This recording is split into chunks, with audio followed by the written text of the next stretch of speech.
The PS5 Pro's design and potential reveal may have just been leaked, and everything looks promising. Let's take a look.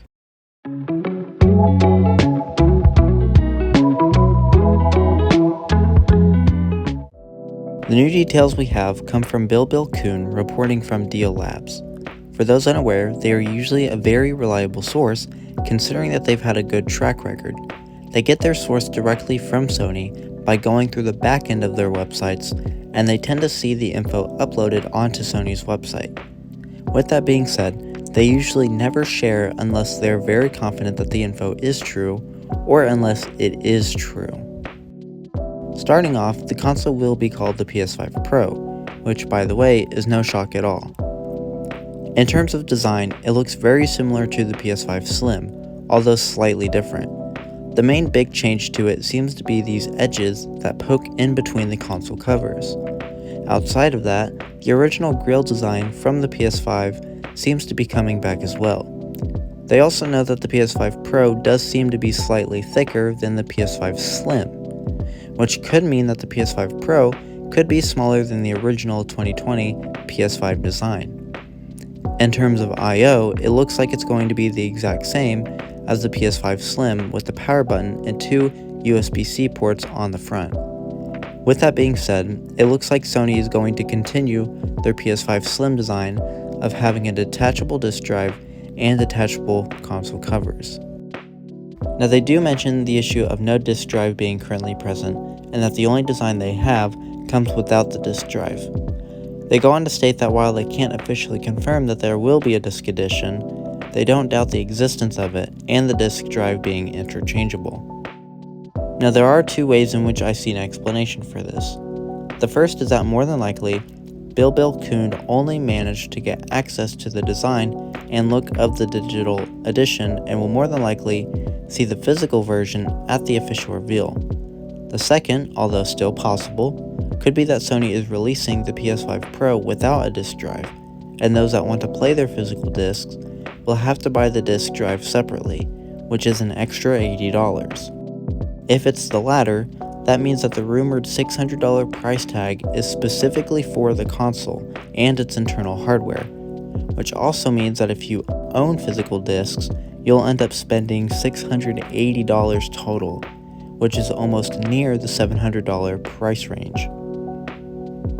As a quick side note, something I realized is that if the PS5 Pro requires us to buy a disc drive separately, then this would also indicate that the current PS5 Slim console covers will also be compatible with the Pro console.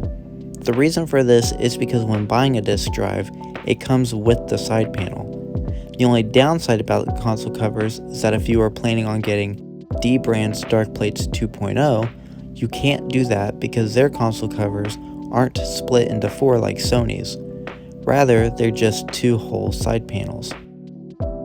As to when we can expect a reveal, they state that it's planned to be as early as the first half of September, which when looking at the calendar, ranges from the 1st to the 15th. As for a release, they state that it's still planned for holiday 2024, according to the rumors at least, which is also the info that Jeff Grubb has, who is also another very reliable source. Jeff also stated that there will be a state of play in late September rather than a showcase. I'll say last I heard this thing's still coming out this year. And then more recently what I've heard is there is probably going to be a state of play, a Sony PlayStation state of play, not a showcase, a state of play at the end, by the end of September. Let's do this one again. God, that was fun last time, Emma, where I was like, hey, the state of play is coming in this month. And then the month wasn't over and people were still like, well, where is it? Well, the month isn't where the month's not over. Well, if Grubb says it's happening. Let's do that exact same thing again. It's probably going to be late next month, September. But yeah, state of play. With all of that being said, if I had to guess, Sony's plan is to show off and announce the PS5 Pro in the first half of September.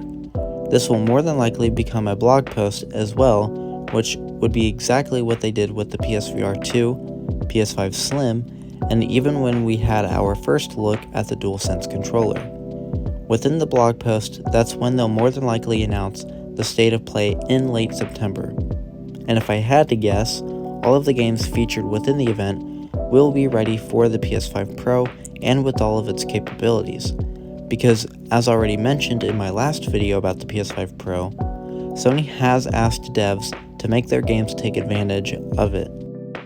Overall, I think it's all interesting because this does add more hype to the PlayStation side of console gaming. Because with Xbox, although they are releasing new consoles later this year, they aren't really Pro versions. At most, they're just the same with just more storage. As for Nintendo, we're not getting anything until probably spring and summer of next year. However, their next console reveal will probably also be sometime later this year as well. However, we are now at the end of today's video. If you enjoyed, then please leave a like down below. Subscribe to the channel if you want to see more of my content, and leave a comment down below of anything you'd like to see me cover. Thanks so much for watching, and I'll see you guys in the next video.